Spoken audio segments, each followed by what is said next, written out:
is Frank Jofo, and what a great show it was tonight, I have to say. But let's get into the action right off the bat with the man to my left, Select a Brew from the Jofo podcast. I don't know where you got that. That's mine. It's mine, damn it. It's mine. What are you talking about?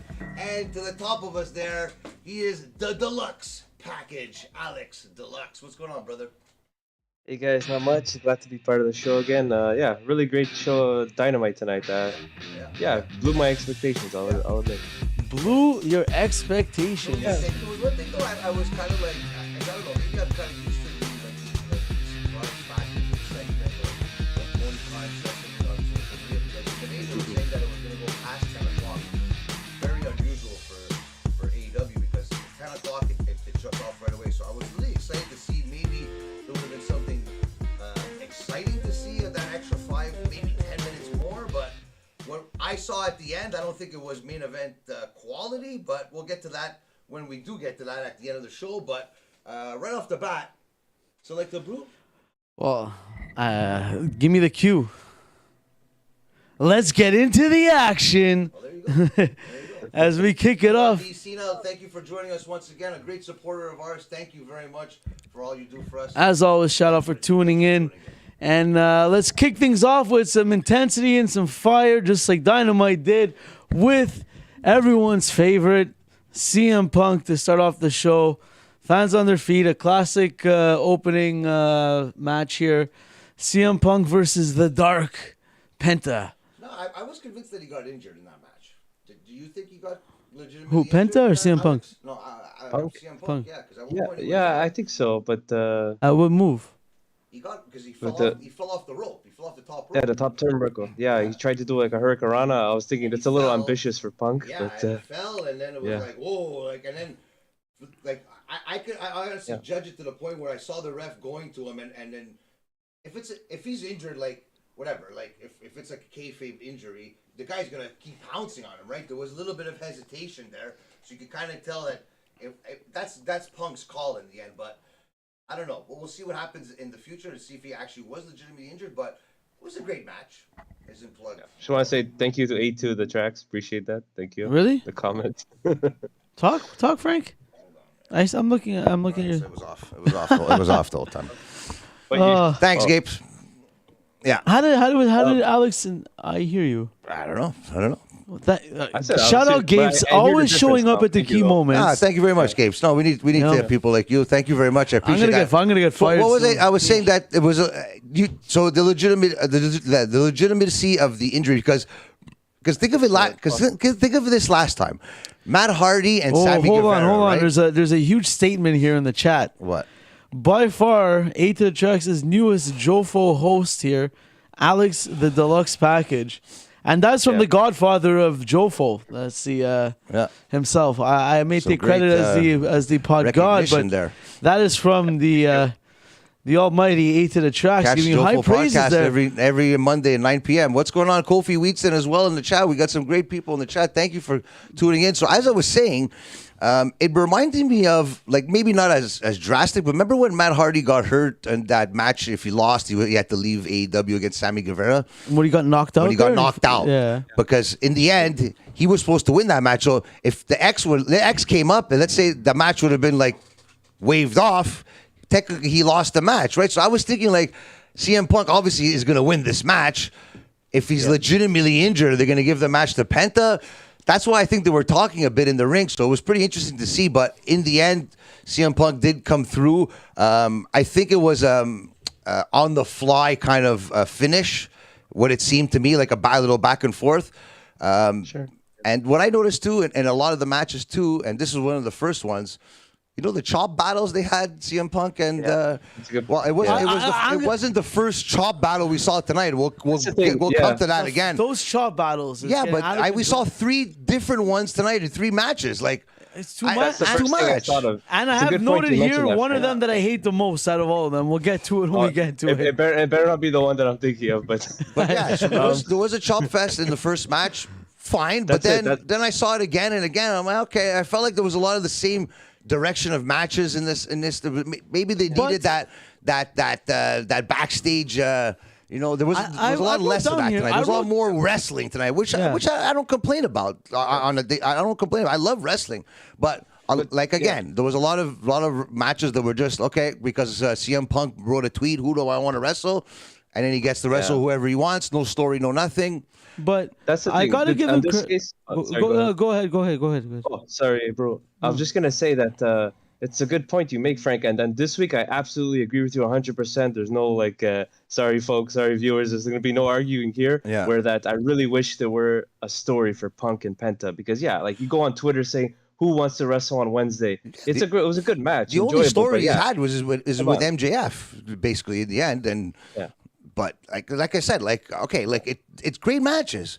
But it was fun. There was there's no back. I don't know. Maybe I'm just that kind of a fan that needs a little bit of that back action to maybe entice the match a bit. Because don't get me wrong, it was a great match, but I don't know, man. At least now, where does it go from here now?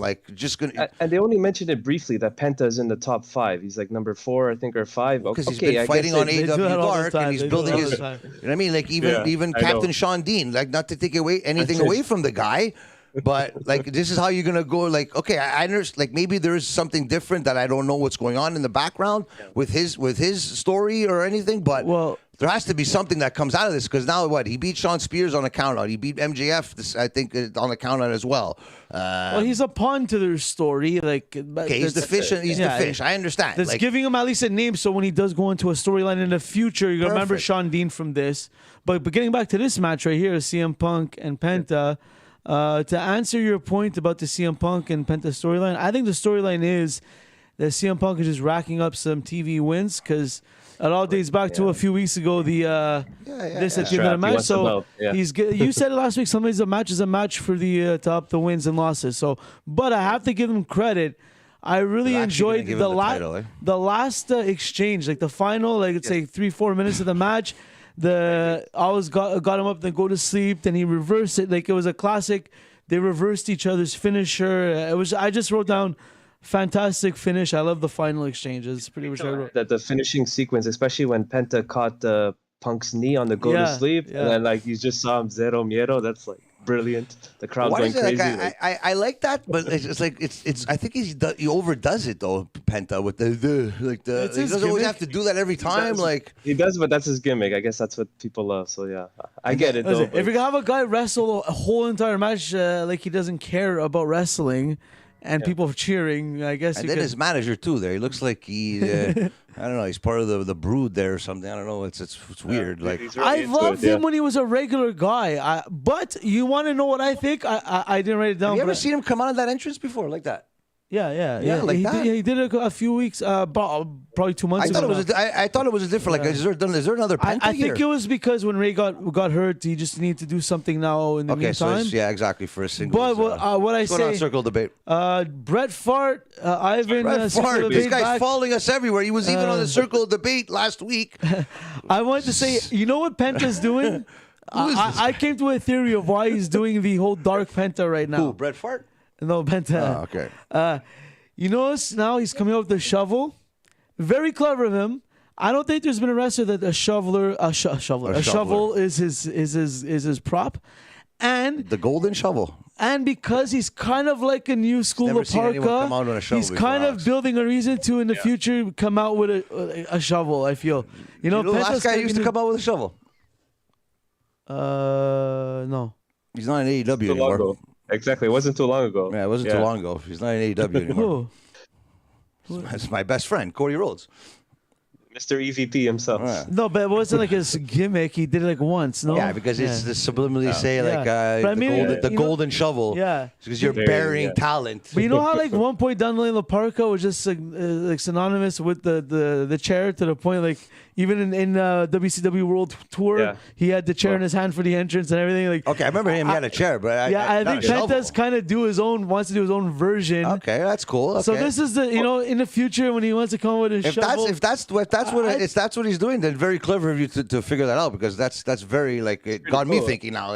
And it's giving him another gimmick. So if he ever is needed somewhere as a heel, they can say I want the dark one. He could be if he really wants to. He could be a singles wrestler if he really wants to, right? Yeah. It's just an added advantage of having a great tag team partner and and having a great team as well. Well, you know what? It's not like they're a gross team, so at least speaking of great teams, show some appreciation because what a team coming out of their private jet, styling and profiling the Jericho Appreciation Society. You know what, Jericho? I have to admit, private jets and everything, and he still had the time to retweet one of my tweets yesterday, which I'm very grateful for. That was awesome. Not the first time he's retweeted my stuff. Like I said, I'm very grateful for his support and whatever I put out, and obviously it was for him. And like the whole background of the tweet was what I was thinking, and what I didn't write is what he wrote. Hashtag long-term booking is basically what I was trying to say, is because he's been talking about sports entertainers since his debut in WWE or WWF, whatever you want to call it, and he's still doing that same shtick now. So kudos to him. That's the definition of long-term booking, and that's why I love Chris Jericho, because he brings stuff back from when he started and he recycles everything beautifully. It's one thing to recycle stuff from when you did back in the day, but to recycle it like very systematically and beautifully like that, kudos to him. So thank you very much for retweeting that for me, Chris Jericho. Brett Favre's got some speculation. The one thing I was contemplating, because I saw Jake Hager come out of the private jet with no shirt on. I don't know if that's the norm there in New Orleans there. But well, another thing that I don't know is the norm, but how is Santana, Ortiz, and Kingston able to just drive onto the tarmac? Brett Favre, right where they come out of the private jet. What kind of security is all the security? Did MJF buy all the security? You're on notice. Did MJF buy all the security in New Orleans? You're on notice. You're on site. Yeah. And then they, I love it. They drove away and they robbed the shoes. Brett Favre. I think Punk botched the top rope spot, so he had to fake the knee injury. You know what? I wouldn't put it past him. Put it past him, that egomaniac that he is. But but they recovered well, though. Let's say it wasn't. Yes, but well, like to the untrained eye, like right away, like that was the first thing. Okay, he got injured, so now it's like it wasn't like a regular injury, like he's milking in, and the guy was coming onto him right away. That's why there was that hesitation with the ref trying to figure out what's going on. Relay it back to Penta. Penta came back, so you know that there was something there. So, but they took it over and they finished the match great. But like I said, Jake Hager, like I don't know, man. I thought he was so much better than this. This guy's a former world champion. He's a prop. The bank winner. He's a prop. He's but there. Whatever his contract is up here, you have to do one match a fucking month or one match a year or whatever, or 3 matches a year, whatever it is. He's there to be like the. Not everyone is there to be the main event card. There has to be fillers. There has to be. Yes, I understand. There has to be the Claudio Capris. There has to be the. There has to be the stand-ins. There has to be the. You said it, not me. Eh? He's not here. Well, he's getting roasted, baby. He's getting roasted. You better watch then. I don't know. It's just I mean, when I look at Eddie Kingston, I just don't get that believability. Like I don't know what. Like not because. Like, shelf it. We'll get to the match after with Eddie Kingston. Let's continue. Because reDRagon, Jungle Boy, Luchasaurus, I gotta say, great match. When is Christian gonna? Christian has to turn heel. I look what I wrote. Look what I wrote in my notes after reDRagon. He has to turn heel. Do you see what I wrote? Like, come on, Christian it's enough now. There's that. What more do they have to do? They're gonna go through every single tag team. They're not gonna beat FTR. They beat FTR. I'm never watching AEW you know what ever they're again. doing? You know what they're doing? They're going to use Christian as the guy that puts over Jungle Boy or Luchasaurus. Okay, it's already been done. They're tag team champions. Once they lose their title and they go on their singles run, like I said last week, Jungle Boy is their guy that's going to before they lose the title, so that it's a distraction. No, it's just one of those. I think what maybe, but I don't know if Lucha, whatever the fuck, Jungle Express is gonna disband as soon as they lose. Whatever. I think they're gonna use Christian. Whatever way they do it, they're gonna use Christian as the guy to start the singles career of one of those guys. Yeah, that's a good point, and it's funny that me and Claudio were actually talking about Christian a few days ago. We're like, he needs to be used more. He's so underrated, underappreciated. Tony signed 1,000 guys, Remember and that battle royal that they had that Jungle Boy won? Didn't he eliminate Christian the last one? I think so. I think he did. Yeah. So that's where I think it started. Like, because everyone thought he was going to descend, right? And then he shook his hand after and everything, being the good guy. I would like to see Jungle Boy, if he doesn't win it, I want to see him go far in the Owen tournament and maybe that can like start the dissension, run of yeah. Jungle Boy. Yeah. With Christian, exactly, the dissension slowly, or hopefully not that slow, but Well, we'll see. Sooner than later. We'll see what happens with that, but I don't know. Yeah. Luchasaurus, I think he could be a great singles wrestler, but I think he would have to be heel. That's for he's sure. He's got to do a few 100%. less flips, and he's got to act more like a powerhouse.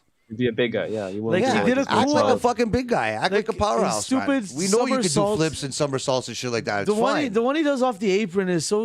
It looks really bad, man, because no one catches him. He always just lands on his feet, and it's like weird. Yeah. It looks cool. A lot of you know spots. What I mean? A lot Like, of spots. He's athletic, but it doesn't, make it feel like that monster. Sometimes it pisses me off. Like that flow, it just ends, and then after like people are so stupid, like they're still cheering, nothing's happening, and you could just see them setting up for another spot, and it's like, come on, man. I noticed something. Come on, man. I noticed something that. Or at least cut the camera or something. Like they're just showing them in the ring, I hate that. That's why, like, sometimes like you get pissed off at WWE when they do a lot of camera cuts and that. But it makes sense because you don't want to see these wrestlers not on the mat doing nothing. Subliminally, you could see them talking to each other from one end to the other. Like, no, cut the fucking camera. They did it a bit better this week, I'll admit. Yes, but that's true. In the past weeks, it's pretty bad. You could see them waiting for a guy to jump on them. That's pretty bad. I hate that. They do that often in AEW. I was just gonna say one thing I noticed. Again, they do this a lot. Heels, faces, like they don't distinguish. But Luchasaurus and Jungle Boy's double team move they have, where they get the guy down, they do a couple things, and then out of nowhere, Luchasaurus just runs and big boots the guy on the other side, on the other team, off of the apron Before he pins him. No, it was just WWE 2K. It wasn't even before he pinned him. Like I don't even think. He did. He did that. I noticed that. Either way, that's traditionally a heel move, though. Like going after the guy standing on the thing, right? Yeah. Like sometimes like. But it's AEW for you. I know. A lot of them do the same moves as the guy. Like there's a lot of people say like the thing that it's unsaid when you have matches and stuff. Like where are you on the card? Who is before you? Who is after you? You're not gonna overshine. Like if you're third or fourth match and you know there's Rob Van Dam in the fucking or Rey Mysterio in the main event, you're not gonna do Rey Mysterio moves in your match and take away from what he's gonna do, right? It's out of respect, and that's why a lot of them. I think that's why the creative decisions lie in with them. So it's not like if me and Bruno are having a match and Alex or Claudio are having a match. I'm not talking to Claudio, I'm just talking that Jungle Boy. I know, but I'm just going back to the same move sets in every single match. The same like maneuvers, the same like stupid, like you said, like why am I doing a heel move when I'm a fucking face? Well, you know what I mean? You know who has you have nothing else in your repertoire. You know who has a good move, a unique move set? Not you. Not to skip to ahead, but Hook that we're gonna see next week. Oh my God! He has a very different skill set though. You're gonna see his moves. He doesn't do like the regular shit. He's gonna be a different wrestler on AEW. Yeah, do it to Keith Lee. Do it to Powerhouse Hobbs. Do it to fucking Brian Cage. Yeah, fucking break. We have Adam Cole going saying he's the next AEW title. So I believe Hook could be the AEW champion too. No. Well, if Adam Cole could be Hook, could be eventually. Not You're tomorrow. comparing Adam Cole but he's to like Hook now. fucking 20 years old. Who cares? Yes, I am. I also compare Adam Cole to a 12-year-old boy. God. But it's not to say. Anyways, Alex, what are you going to say? Just talking about like unique moveset. At least we have reDRagon. You can tell like by their strikes and their grapples and their double team moves. Yeah, why didn't they win tonight? They should have won tonight. I know. I was totally they should have won expecting tonight. I would love for them to have won, and then Jungle Boy, goes far in the Owen. Well, it seemed to me that Kyle O'Reilly looked legitimately pissed that they lost. At the end, there's like, what the fuck is bullshit? Yeah, but it's like, and I feel their pain. Like, what the hell? Like, I'm losing to come on, man. Well, come on, man. JR calls him again, Lizard Man. And that's another thing too, that they brought up, That they're bringing up all former Ring of Honor champion, former tag team. So you know what I mean? Like that's why I think they're bringing all these Ring of Honor guys in, plus buying the package from Ring of Honor. So at least they have some footage. Because obviously you could say, they're former NXT champions, they're former this and that champions. No, they're not going to say that. They're obviously not going to say that. So they had to say something. So let me go buy Ring of Honor so I could say these guys were former tag team champions of Ring of Honor, former world champion. Speaking of that, what do you think is going to happen with the whole FTR coming out at the end and just like a stare down? It's going to get an FTR reDRagon match on Rampage. Yeah, but for what? They lost reDRagon, right? Wouldn't they? Like it takes the legitimacy out of that Isn't match. FTR trying to be Triple Crown? I think they're looking more at the ring. Yeah, I guess they'll beat reDRagon and then they'll face another excuse to buy a company to take their titles and take advantage of their talent to make your company look so much better than theirs. I mean, everyone looks better with a belt, right? I know, but like I don't like it either. I'll be honest. It's all AEW guys that have the Ring of Honor belts, right? No actual Ring of Honor guys. Like, well, okay, you Samoa Joe's a Ring of Honor guy. Yes, I know that deep down, but I'm saying like right now. Yeah. You know what I mean? Yeah. Like at least, I don't know. It's weird. It's weird. Bret Fart. Once Luchasaurus goes single, he will be extinct. Yeah, that's enough out of you, Bret Fart. Circle of Debate. I think Circle of Debate is talking about my boy Hook here. His different skill set is not selling. Hey, listen. Your boy Hook, like fuck, man. That's a statement. Well, coming from the guy, my boy Cody Rhodes. At least I'm going for somebody with legitimacy here. You have hours and hours on end of documented footage. Well, pull it up then. I don't know, man. I never said that before. Well, you never said that before. I don't know. Everyone says I did, so now the biggest Cody Rhodes fan. Honestly, I don't like it either. To be honest, either what the hell is waiting for? Exactly. I don't know.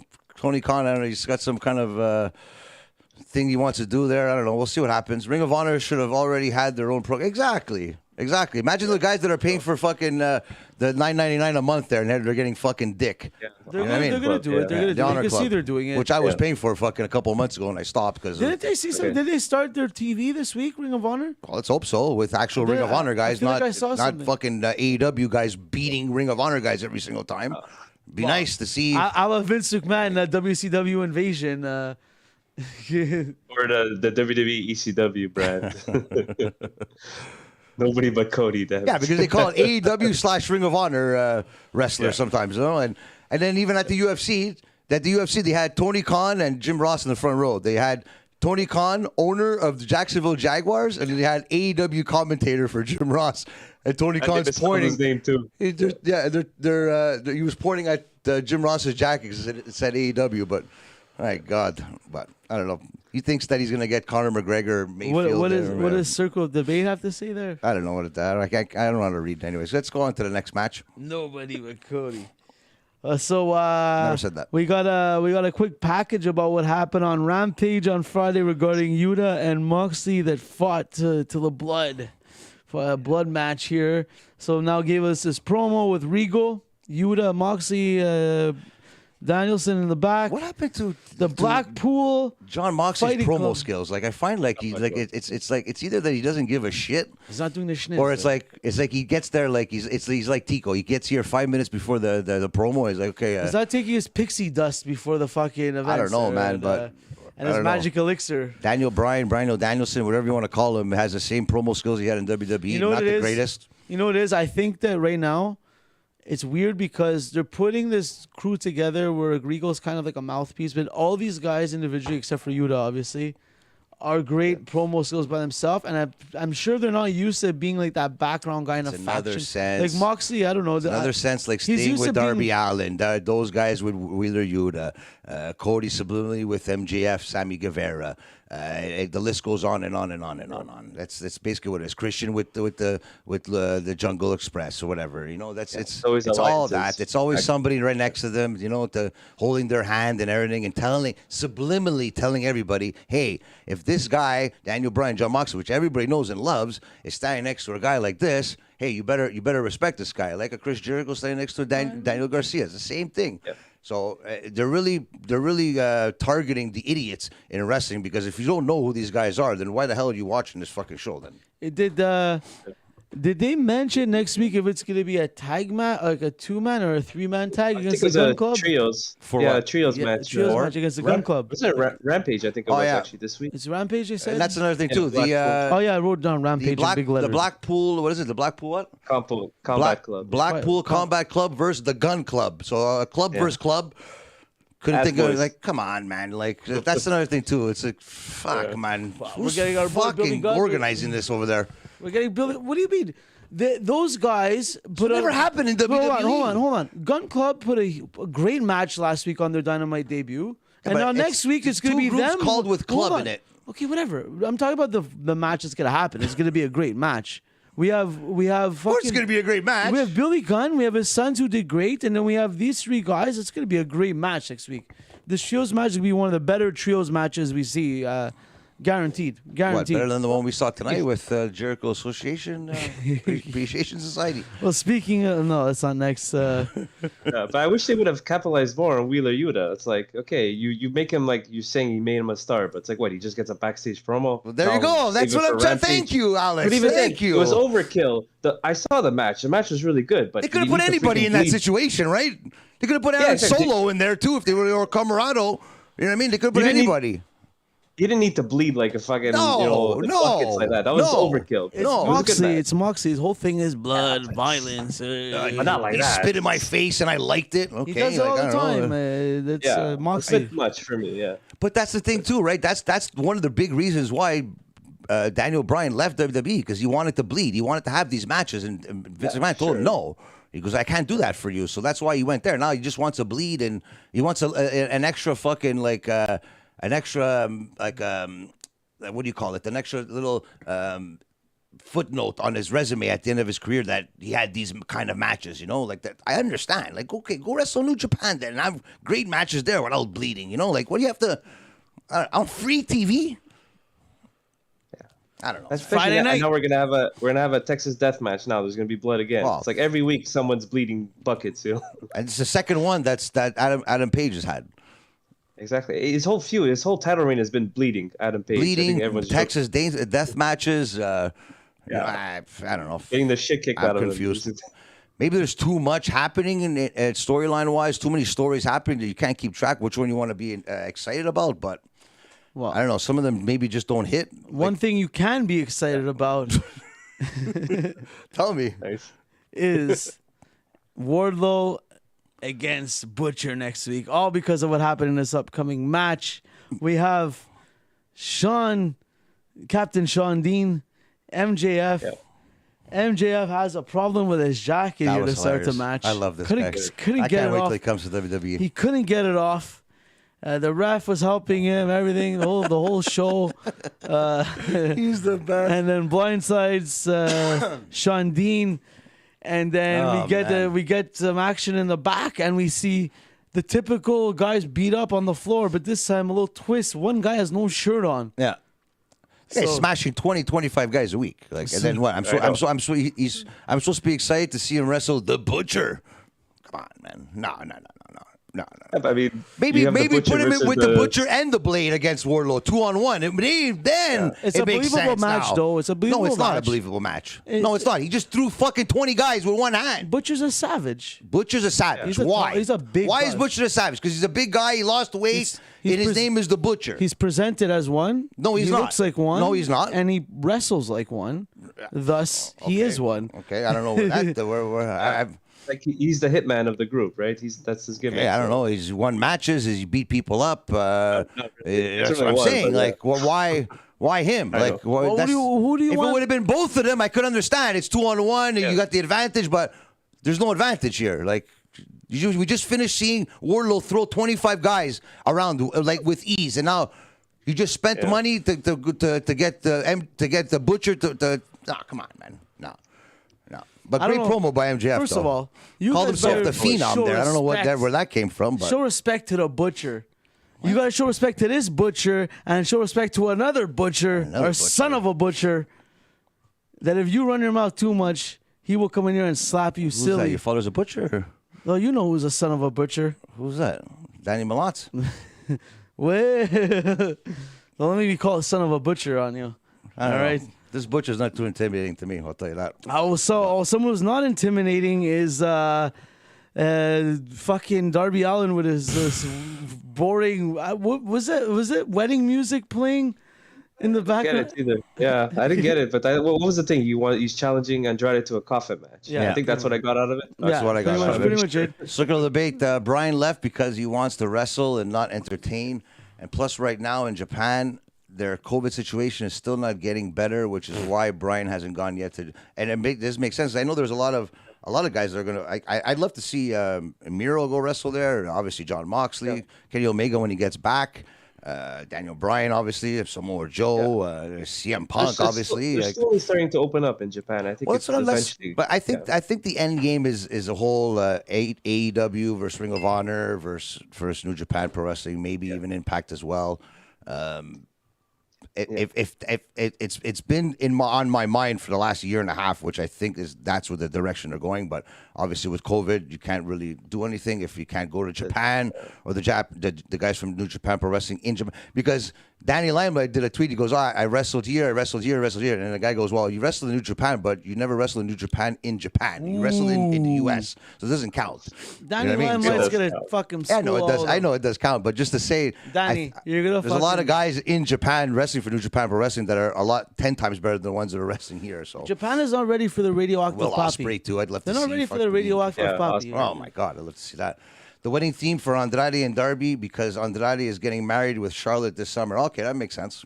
So I guess Andrade is losing that match. He's going to get buried alive. Yeah, he has to go on a honeymoon. So he has to go on the honeymoon. Everyone's getting married lately these days in wrestling. So congratulations to everybody out there. So Darby Allin. But then that's another thing. Like Sting. It's Sting. Like, well, let's just continue on. You think Sting will ever double cross Darby Allin? I think so. I don't think it's the right move, especially at his age. Like, what is he gonna? He doesn't need to be in like a big singles feud. He can just be in the background. Yeah. 6-man tag team matches, 8-man, 10-man, whatever. Fuck, best $1 million, best $1 million they ever spent on a wrestler. Yeah, just to have him stop doing like I don't want to see him going through tables, taking chair shots. Like that's too much. Like, come on, stop Sting. So what? You rather see Vince McMahon get Stone Cold Stunner in the middle of the ring at WrestleMania, or? I mean, it was worth it just to see. Well, I'll tell you what.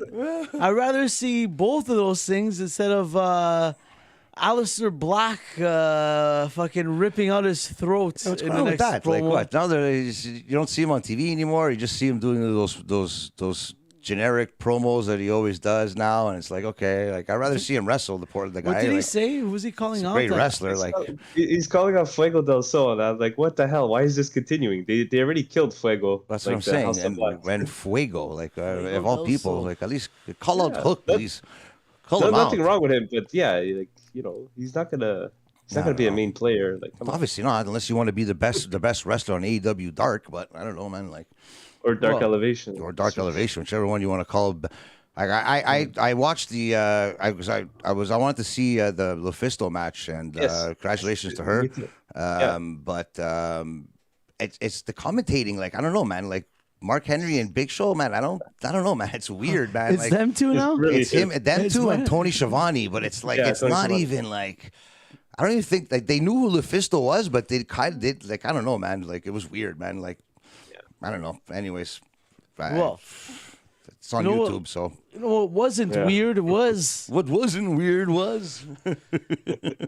the Jericho Appreciation Society versus Eddie Kingston, Santana, Ortiz. I have a couple notes before I give it to you guys. One, I hate Eddie Kingston's chops. I absolutely hate them. It's like smacking me in the face watching it. Like you're watching fake wrestling. Like that's like every time he does it, it's fake. It's fake. It's like he's just telling you in your face. Wannabe gangster, basically. No. I like his character. I like Eddie Kingston. I like what he's doing. Whatever. I like him. But when he does those chops is one of his moves. Like it's like smacking me in the face, like telling you, how is the guy? But you know what I didn't. At least when they fucking chop and why was he always running out and fucking going after Daniel Garcia every time? He did that 3 times. He did it once, did it twice. I know. And then the third time, we're like, okay, like, why are you doing this for? Like, they're not even acknowledging it anymore now. At one point, they stopped even putting the camera on him. Like, what is he doing, this idiot? At one point, what's his face? Was that before Jericho and Jake Hager was in the corner? They did the Chop Fest, and this was the second match of the Chop Fest. This is after. This is to what you were saying. Jake Hager was in the corner. There was action in the ring, and then Eddie Kingston was just beating up Garcia on the floor right there. But like Hager was just on the ring, like waiting for a tag. But like the tag wasn't even near. Like it was so like weird. Like you said, like, I had it from a good source too. Someone told me that because I was thinking of this too when I saw Jake Hager. I'm like, fuck. I go, did he forget his fucking wrestling trunks at home? And supposedly he did, and he was wearing his boxers in the ring. Shut up. My other note in this match, out of all theme we talked about tonight, the moves that we see repetitively. One we see repetitively is the fucking tope suicida. Tope suicida. But Ortiz has the best one. You notice it? Yeah. He does the hard run. He does he jumps through and does like a flip. It's so beautiful. It looks cool. Yeah. It's all like there's no hesitation. It's all one motion. Yeah. Like Jungle Boy did his. It was like 1, 2, and then the third one again just on 2 guys. It was like the same thing 3 times. But Ortiz, when he did it, it was cool. It was almost like a replica match, if you notice, right? The same kind of flow and everything. The back and forth one, then. Going back and forth, then after that, let's get Eddie in, Eddie, and then they finally get Eddie in. It's the same thing they did in the last match, but I don't know, man. Not to discredit the Jericho Appreciation Society, but I'm glad they got the win the way they did because they're heels, and that's how you're supposed to win. You know, it was the right call. It's the right call, exactly.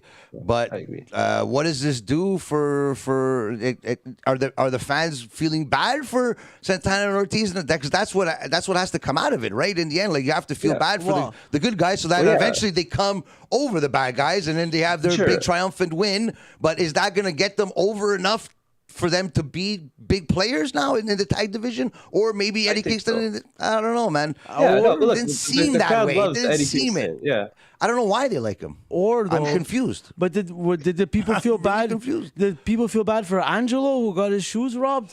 No one felt bad for him, poor guy. I did. He had no shoes, poor guy. I did. I gotta say, no shoes for the beatdown after the match.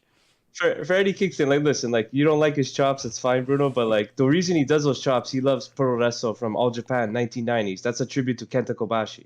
Yes, who did it? Like, way better, but that's okay, but still. I didn't know that. That's good. That's a good point. I love Eddie Kingston. Like half of his moveset, he's always said it. He ripped off like Kawada, Kobashi, Misawa. He said it straight up. That's what I heard too. That he literally straight up stole fucking moves from everybody, kind of thing, right? But that's in tribute, and that's fine. And he does them pretty well. Like I know it's not for everyone. Not everyone's a fan like of that his style. stuff. No, but that one thing in particular, it's so fake, looks fake. Well, what I'm saying the is whole thing of art of wrestling is to make it look like a fight and kind of fugaze you into losing yourself in the moment that these guys are fighting. And that just in a split second takes you out of it. Subliminally, I should like Eddie Kingston, but then it's to the point where I see someone that looks like him that could do so many other things with his body set, and he doesn't do it, so that it subliminally puts him down, you know? Because when I see guys like fucking Keith Lee, or even like you could literally say he looks like a Kevin Owens. He's bigger than Kevin Owens, but Kevin Owens could move. You know, Kevin Owens could be. Eddie Kingston's great on the mic, but he's not a Kevin Owens. But I'll tell you what, man, it's just someone who has a physique and more believable looking than all those people you just mentioned is one of probably my new favorite female wrestlers, Marina Shafir, looking jacked. Serious. I think you might be the only one. If you look at the crowd, I think you might be the only one. I liked her too in NXT, but the crowd doesn't know who she is. Give her a package, make a package or things to show people who she is. But they have no footage of her. What are you going to show? NXT stuff. Her debut was cool though. She her character. Make her fight in the gym or something. Maybe people see her training or something. Make something. Yeah, exactly. I totally agree. People cheered for fucking the Sky Blue more than fucking her. Like, I understand that's what has to happen, but so you're going to tell me that Marina Shafir is going to take the title away from Jade Cargill? No chance. I don't know, but what I do know is my girl Red Velvet is now a part of the Baddies crew. What do you have to say about that? It's quite the turn. It's quite the turn. It's almost as big as him now being best friends with Cody Rhodes. There was never a problem with that. I was always best friends with Cody Rhodes. Though. I like it. I'm a Jade Cargill fan. A couple weeks ago. I'm a Jade Cargill fan. I'm a Red Velvet fan. I'm down to see them in there. Yeah, I liked it. I found that It was too long, the match. I know it's like, okay, the match was like 3 minutes, but it had to be 1 minute. She just had to do like a cool judo throw. Should have squashed her. Should have squashed her. Exactly. But I liked what the segment was a half match, half promo with the whole cutting back. It doesn't give anything to Rina Shafir. It doesn't build her. It's building. She's going for the fucking title next week or whatever it is. Like, at least make her look like a beast. And she did look like a beast. No. She what? Her entrance. Her entrance. Should have taken her 30 seconds. I know that's why she looked like a beast to you. I'm not stupid. I know how you are. We'll see. But Jay Cargill doesn't care. Cut this shit. Cut this shit, Frank. Cut this shit, Frank. Jay Cargill doesn't care. I don't care. AEW. That's the whole point. The whole point is to show that Jade Cargill doesn't care about Marina Shafir. She's underestimating her. We could have had this match on AEW Elevation. Basically, what you're saying. So continue. And that's where all her matches were before Marina Shafir. There you go. Listen. Fifth, but she's number 5 on the list. She said like on the rankings. I've seen her wrestle once on TV. Okay. Yeah. Having technical difficulties there. I'm just hearing like my earphones is annoying. Anyways. Well, all I know is I didn't like Smart Mark before.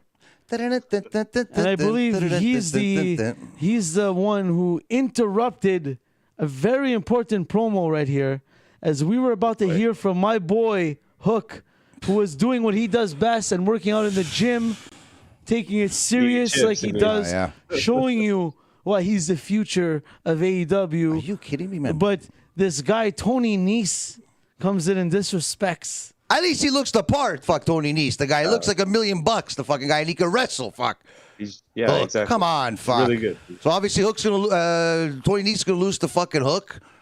Everyone's gonna lose. Fuck, man. I gotta face Hook. Are you kidding me? Like, okay. It's a no-brainer. Come on, fucking stupid, man. Well, Hook. Well, you may be unsatisfied with that. But Hook, he can't be cursed. He still can't be cursed, you know? I was planning on acknowledging that, just like Hook doesn't acknowledge it. Wearing his bathing suit in there. Bathing suit. Where's Claudio when you need him? Where's Claudio Hassan? But that's not entertainment, man. Listen, sometimes people don't get satisfied. Like Dan Lambert said, sometimes, just like on a Saturday night, Tay Conti doesn't get satisfied. But Scorpio Sky is going to do the Battle of the Belts against Sammy Guevara. Enough with Sammy Guevara. Like, I it's about honestly time hope Scorpio Sky wrestles. Yeah, I want to see him give him a legit beating to Sammy Guevara, like a legit one, like slaps and everything. Slaps and everything. Like legitimate slaps to the mouth. Anyways. What did you guys think about this match? Big homecoming reception for Ricky Starks. Powerhouse Hobbs against Shane Swerve and Keith Lee. Very entertaining match. Very fun. I agree. Very fun match. And I was just gonna say that I like the double team moves that Keith Lee and Swerve Strickland had. You know, the moonsault off the chest of Keith Lee to the outside. Yeah. Another one was like he was gonna. I think Swerve was on the top rope with somebody, and then he threw the guy down, and then Keith Lee just pounced him to oblivion. But, what makes me laugh is that I think Keith Lee, like Vince McMahon, was looking at Keith Lee saying like, "Can you like?" That's what Vince McMahon wanted Keith Lee to be, like a powerhouse Hobbs. I find, you know what I mean? Like they're both the same. Like it's funny because now I'm sure powerhouse Hobbs looks and is like, now this guy's here. Like it's. No, Powerhouse Hobbs is working hard in the gym. I understand, he's young, but that's what you have. That's what you want to look. That's what you have to look like if you want to be like Keith Lee. I'm not taking away from the guy. That guy's a great wrestler, but I find he got bigger from before. Like at least he's a half second a bit slow that just taking. You can only go so far with the crowd fucking like loving you. I understand everybody loves you, bask in his glory, fine. But I don't know, man. Like I know, he had give the me big something different. What you're gonna have the same gimmick for the rest of your career? Like I don't know, he had man. Gimmick like before WWE. That's the thing. I know, he but was limitless before. So, but like look at the Chris Jerichos and everybody that has evolved and everything over the years, even if it's one or two, like Randy Orton's and Seth.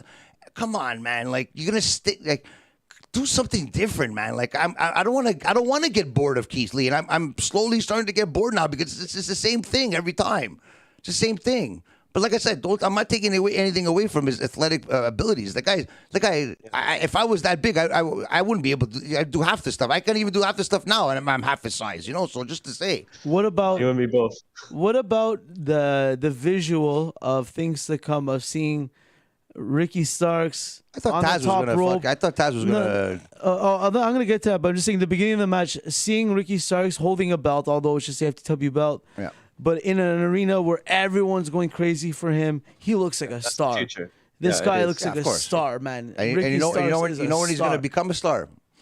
When he signs on that WWE dotted line and he comes and he shakes the hand of my best friend, Cody Rhodes. One thing, I love the match. I love the hometown thing. Then once we saw Taz, like I think you're about to say, we kind of knew what was going to happen. Yeah. But one thing they fucked up, why didn't they give Ricky the fucking pin? Why did they make that? Was like, I knew. Okay, I'm like, okay, fine. I'm like, how are they gonna make him get this win without making the other team look bad? Yeah, Then Taz came out. And I'm like, okay, there it is. Taz is gonna help. Because sublimity, as soon as somebody comes out and interferes, that it's even if you do, if you do get pinned, it's because you didn't get pinned like. Exactly, one-on-one, right? So it's like, okay, we all he knew won that. because of that. Yeah, but we all knew that, and we all like, oh, they're gonna set up this great moment, that. So I guess maybe they're not ready for Keith Lee going for the FTW title yet. I'm just saying, why didn't they make Ricky Starks get the pin for this win in his hometown? Is all I'm saying. Well, you know what? That's a good point. Maybe they'll use that as a storyline, and there'll be some dissension between Powerhouse. Maybe he said he doesn't want to get the pin in his hometown until we've had to win a title, versus something Powerhouse like that. Hobbs 1-on-1. I think it was on Rampage a couple of weeks ago. Right? So exactly. Yeah. So it's just to go with that. I'm saying maybe he pinned them to have another match on the line, but they already had a match. So what Bruno's saying, and unfortunately I hate to say it sometimes, is that he's right, because why not give it to Ricky Starks? And have Ricky Starks versus Keith Lee for the title, maybe just to stir the pot a bit, because I know AEW doesn't like doing storylines. Maybe, I don't know, but fuck. It was a little weird. I want to take this moment and circle back to something you just said there, which was that I'm right. And I'll take this moment and say, yes, I am. Should we stop the show? And you want to know another time I was right? I was right for all the right questions I got in our previous battle that we talked about endlessly here. Guy. How does this guy sleep? How does this guy sleep at night? This guy, you would wonder, Alec. Seriously, a real piece of crap. Because all you do is slander one accomplishment in his whole life, and he never stops talking about it. One. How old are you? 35, all 36 you do years old? is slander one my accomplishment. Victory. You slander my victory. It's fine. What I'm going to do is this spring, this season here on Jofo in the Ring, I am putting up my number one contendership on the line because it's been so long, back in a rematch against you, Mr. Frank Jofo. What? To prove on this, I'm going to win again. So, I never asked for a rematch. I took the loss like a man. I won my win. I know I got cheated, blah, blah, blah, blah, blah. I want to beat you twice. Now, the question is now, the one thing that you talk about every single time, the one only accomplishment in your whole life, now you want me to face you again, and if I beat you, you don't have that accomplishment anymore. Now, am I that much of an animal? And you know what else? You know what else? You tell me, people. You know what else I'm putting on the line? That if you beat me, you'll win?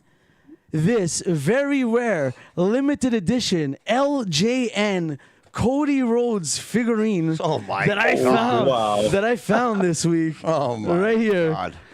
That's right. You'll never see a Cody Rhodes figurine in an AEW box. You're really blowing on my balls now, eh? Like you're really like, okay. That's right. We are having a Cody Rhodes figurine. You want the match? You got the match. That's it. Look, and it's the biggest mistake you ever did in your whole life, my friend. It's going down. The biggest mistake you ever did in your life. Because I'm going to take my biggest I'm going to take my Cody Rhodes figurine straight to Kyle the Spoiler Morin with my number one contendership and win. And I'm going to have the title. I'm going to shut you up with clouding my victory and spreading propaganda saying that I cheated. Blah blah blah blah blah. Usually when you win, you don't have to convince people that you won. But the person that if you guys notice, I wasn't the one that won last time. He won. And he's trying to convince you why he won. So figure everything out for yourself. I want to put the nail in the coffin. That's the biggest mistake you ever did in your life right there, my friend. Cody Rhodes figurine on the line. Yeah, and your life. LJN. Life is on the line, too. Now, that's going to be a huge main event here on the Jofo in the Ring, which is taking us to this week's main event. You know what? That's the stupid move that could only be made by a stupid idiot. Speaking of LJN, I wanted to think, like, I remember, and it's going to tie into tonight, having a Junkyard Dog action figure from the LJN, and we saw Eddie Kingston with the thump. His shirt. Oh, that's why. That's what it was for. That's because I was wondering why. The first thing I thought it said Trump right off the bat, and I go, "This guy's an animal." But then obviously I saw it said the H there, thump. But I didn't know that reference. That's actually pretty cool. That's pretty cool by Eddie Kingston. I think he had it on his trunks. I don't know if he had it in his back or on the side, the Junkyard Dog, but he had thump written somewhere. Okay. I didn't know that. Wow, pretty cool. Yeah. Nice. Thump. A lot of tributes tonight. I have to admit, there was one for Eddie Guerrero as well. Like, it's cool, man. I like that. Even Jim Ross acknowledged it too. It's nice to give acknowledgments to the past, because if it wasn't for the guys in the past, we wouldn't be here right now. And it's the same thing in podcasting as well. So thank you everybody out there as well. So you screwed yourself, man. I can't. You're such an idiot. What? I didn't ask for this. Just to remind everybody, I did not ask for this. I'm willing to put my wrestling knowledge on the line. That's your call. You're the idiot. That's right. Yeah. Who knows? I might call Alex and do some little behind the scenes training, Ring of Honor. Well, good luck to you on that. You know what? I may want Alex. I may want Alex on the trivia question committee with Kyle. And maybe Jeremy too. Maybe sure. Maybe we have 3 people contribute to the question pool. Yeah, of course. So you can manipulate it like you did last time. I'm not manipulating nothing. I never did. Stupid. Never did. Never will. Because Are you gonna bribe me like MJF tried bribing Bryce Remsburg? I don't need to bribe, baby. I don't need to bribe. I don't need to bribe. Because winners win, and that's what I'm gonna do. You won last time. And you will always remember the name of Selecta Brew. All right, let's get back to the AEW review. That's enough of the Bruno Selecta Brew podcast. This match coming up, good hard-hitting match. I think we all kind of knew Joe was going to win this title here. I don't know. Yes and no. I just didn't. Because Suzuki beat Red Titus a couple weeks ago, I think, or 2 weeks ago. Yeah. So that's like I said. Like, I didn't think they were like, a lot of the talk has been like all the Ring of Honor guys losing to AEW. I'm like, it's gonna happen again, like in the main event. I didn't think it was gonna happen. I had a feeling it was gonna happen, but I didn't want it to happen. But here we are. Another chop fest we had at the beginning too as well. That's the third one of the night. The best one of the night. It was the best one. It was the best one, and that's it should have been the only one. It should have been the only one. That's another thing too, Alex. Yeah. I asked Bruno. I go the first thing, and I'm not a big fan of Minoru Suzuki. I know of him. I've seen matches here and there. Or WCW Nitro. But that's what I'm saying. I'm like, there's a lot of people that don't know who he is. Why don't you give us a little package? New Japan, something to at least entice us to say, hey, okay, this guy's a savage, like nobody knew who this guy was before this match. Honestly, all they had to, that's a good point, but all they had to do, and they had the footage, just show the freaking RH last match, exactly, the match they had with Red Titus, at least him raising the title, or I don't know, man, like, give me something, treat me like an idiot, like they usually do fucking on AEW, but this time around, they I don't know, it was weird. And then the ending of that match, my God, I forget that guy's name. Sangha? Something Singh, I think. Something Singh. Because I know Sangha is in NXT. Sangha is in NXT, and that's they were trying to portray the Great Khali there or something, but I don't know, man. That was a little weird to me. He's a basketball player. Like, I don't know. It was, I don't know. It was confusing, man. And that for the last bit of the show, like, it was really confusing, man. We know how YouTube is, and we know that we get a lot of shout out to all of our viewers and listeners in India. So Tony Khan, working the demographics, building the brand, building the YouTube views. The guy can't wrestle. He barely threw fucking Samoa Joe. That was one of the worst things I've ever seen in my life. And it's poor Samoa Joe, the veteran that he is, threw himself there.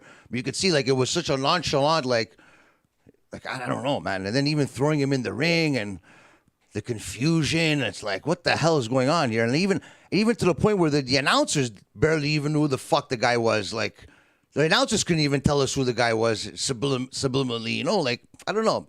Yeah. Very bad. Tony Schiavone did mention who he was after when he figured out who it was. I still don't know who the hell he is. That's the whole point, right? Like, I don't know. I know. But I just think like to go back to the match, like I personally love that match, and it reminded me of like Samoa Joe has had amazing matches against Japanese legends. It's not the first one. He wrestled Kenta Kobashi in 2005 in Ring of Honor, which is amazing. He wrestled Mitsuharu Misawa in Noah in like 2007, I think. Yeah. So he's wrestled like, guys of this caliber. Like it's perfect for Samoa Joe's style. So much of his style is based on Japanese pro wrestling. So like I love the match. I know like I may not be Samoa Joe. Like, there's nothing Samoa Joe does that pisses me off. I'm telling you right now. The guy. But you see him, yeah. That's what I'm saying. Like, exactly. Joe is good. It's that's the chant, and it's for real, man. And he embraces it. He shows it, and you could tell, like you could see it in his face, in his eyes, the way he talks, the way he wrestles, and everything. But why isn't there more of this? Like people should be like this, a ruthless motherfucker. You know what I mean? Like feared. Like I don't know. But so now what's Suzuki now? Okay, he goes back to Japan now, I guess. That's it. Thank you for coming. It was the end of his U.S. run. They gave him poor Red Titus had to lose the title to him, and then they. But wait, all these people going back and forth from Japan. How the fuck can't? Well, because a lot of them are staying here. They're usually they'd be going back and forth, but they stay here, so they're on like Impact and all these independent shows and everything, GCW as well. But a lot of them can't come. Like they want to come, but they want to be able to go back though. That's the thing, right? I think it has to do with work visas too, if I'm not mistaken. It's a lot easier. It's a lot easier though in Japan and China than but the U.S. I think it's Canada into Canada from the U.S. is a lot harder than Japan. It's very easy to go to wrestle in Japan or China. We have friends that wrestle in Japan and China, and they're doing a lot of great stuff. Actually, one of them is very good friends with Ortiz and Santana. Bufa, shout out to him, man. He's doing some great stuff in the boombox. Yeah, he's doing some great stuff in China, and hopefully we get to see him in the States one last time before. I'd like to see him wrestle with Jeremy, but besides the point, that was a great match. But now where do we go now? We're obviously going to see Jay Lethal and Samoa Joe, but this animal, this savage from the NBA here, maybe they couldn't get Shaq to come or something. I don't know, or Dennis Rodman. Didn't Jay Lethal do something? Interact with Joe recently? They're gonna have a match. Who did Jay Lethal recently interact with? And what's good? It's good is that it's two what do you call it? Homegrown Ring of Honor guys that are going to be going for that belt, and that's like their intercontinental belt, right? Kind of thing. Their television title in Ring of Honor. I guess you could say, secondary. It's their secondary title, yeah. But third maybe. But they have a lot of history. Samoa Joe and Jay Lethal. I just want to say that. I think it must have been 2005. I was going to say, I'm sure you've watched some great matches from them, fuck. Yeah, Samoa Joe beat Jay Lethal for the pure title in 2005, and Samoa Joe was basically like a mentor to Lethal. Okay. So you have that. And, okay. And even to this day, actually, I looked it up. They're subliminally trying to tell us that, though, in some promos, like the video packages, right? Subliminally, because for someone like me, like I don't have the knowledge of Ring of Honor like you, but I kind of figured that out with what they're telling me, right? But to the untrained eye, you got to make it more clear to the fans, right? Like tell them there was, you know what I mean? Like he touched about it like a bit in his promo, Lethal, but he could have went more in depth. Yes. And even the commentators a bit more would have been nice. But that's why you have social media, right? I guess so. I guess they're going to continue. I guess that's what it has to be. Yeah. But even like there's an anniversary to this date. I think in 2008. Samoa Joe won the TNA World Title, and then tonight he wins the ROH TV title. Oh, really? So it was the day of? Yeah, he beats Kurt Angle in Lockdown. 8 to the tracks. Shut your mouth. Wow. Sorry to cut you off. Everybody, Alex. Drop your buffs. Oh my god. But yeah, so I like see. At least there's some movement. There's some storyline. There's some storytelling in this match that we're eventually going to get Samoa Joe versus Jay Lethal, which I like. Yeah. You know, I like that. Two great wrestlers. They can wrestle anybody at any time. Now they're going to wrestle each other. They've had some great matches in the past. There's the history. You know, one has a belt now. You know, the Ring of Honor. It's great storytelling, and I can't wait to see the culmination of that. Between you and me, though, Alex, I know that you know a lot more of Ring of Honor than me. When these two savages do fight for the television title, who do you got? Samoa Joe or Jay Lethal? I want to say Samoa Joe because I don't think he should lose this soon, but you never know. I mean, it would help. It would benefit Lethal more winning than Joe at this rate, I think. So maybe Lethal should have had the belt before. Maybe, I don't know. Yeah, should have made him beat Red Titus. There you go. They wanted him to do the heel turn, and that's what it was, right? Because they got Joe. Everybody's exactly. So that's okay. That's all right. It honestly does feel like a bit TNA in 2008. You have Sanjay Dutt, Jay Lethal, and that Joe. was the prime time for fucking TNA too, right? Yeah. So it wasn't a bad product. It's just no. It was a good product. Insult, yeah. So compliment. Fuck, they had some good great vibes. wrestlers back there. Fuck, back then too. Fuck. Yeah. Yeah, a fucking solid roster, man, back in the day. But we'll see what's gonna happen with that. Yeah, we'll see what's gonna happen with that. We'll see what happened with that. But you made the biggest mistake of your life, you stupid idiot. Like, well, you could have went to the grave with that, and everything. And I don't know. But now you just want to embarrass yourself now and. But that's what champions do. They're fighting. He's a fighting champion, Bruno. But I think he's Cody, fought too many matches here tonight. And Cody, we know a thing or two about winning. And Cody stands by his original statement with "Screw you, Frank. You're not gonna turn and be a bandwagoner now. You said screw you, Cody. Anyone but Cody, and you'll always be that. You're never getting this Cody Rhodes, LJN, last of a dying breed AEW figurines. Time will tell. Time will tell. Sleep tight tonight. And time will tell what we have in store here on Jofo and their YouTube channel. We'll see. We have plenty of stuff coming up. Stay tuned. Well, our next interview next week, we're going to have Patrick Brazeau. If you don't know who that is, he was a former senator of Canada for the Conservative Party. And 10 years ago, last week, was the anniversary of him boxing Justin Trudeau in a match. Liberals versus conservatives in a charity and boxing match. And who else did he fight? What? Who else did he fight this guy? And he was a special guest referee in a match with GNW for Jeremy Prophet. He actually helped Jeremy Prophet win 2 of his Canadian titles in GNW. So that's what we want, leading our country, leading our our municipalities. Strong men like that, not these other little things that we have. That's another thing. That's another. Who won in this boxing match against Trudeau, by the way? Well, you're gonna have to. I guess it's not a. Everyone knows that for some reason, and that's another thing too. Which I watched the match over on YouTube, and the first round, he almost knocked out Justin Trudeau, and then the second and third round, it just turned around, and Justin Trudeau took it it was all over him, which I don't understand because in the end, I think he could have just gave him a beating for real, but. I don't know. Maybe there's some chicanery there. It was for charity, but I don't know. It was pretty weird to me. But he said he's been challenging Justin Trudeau for the last 10 years to have a rematch. So I don't know. We'll see. We'll see what happens. We'll see. Well, Justin Trudeau is too busy being a fake leader of a country. So that's another story. We will see you guys next week right here. Clip that. Post it everywhere. Everyone knows it. And if you don't, you will find out. Yes. And that's another story for another topic. Ladies and gentlemen, what do we always say? What do we say? Bruno is the champion. Future champion. The best. What else? I want to thank everybody for tuning in. Everybody in the chat. D. Cena, Circle of Debate. There was Kofi Wheatson as well. Brett Fart and A to the Tracks from Jofo Podcast, which you could watch them every single Monday on YouTube at 9 p.m. on their YouTube channel. And us as well. We're coming out with some great clips. Interviews are coming. And don't worry, JFW is coming back. We are just taking a hiatus. We are revamping our product. It will be coming back better than ever. Stay tuned for that. And remember, wrestling is life.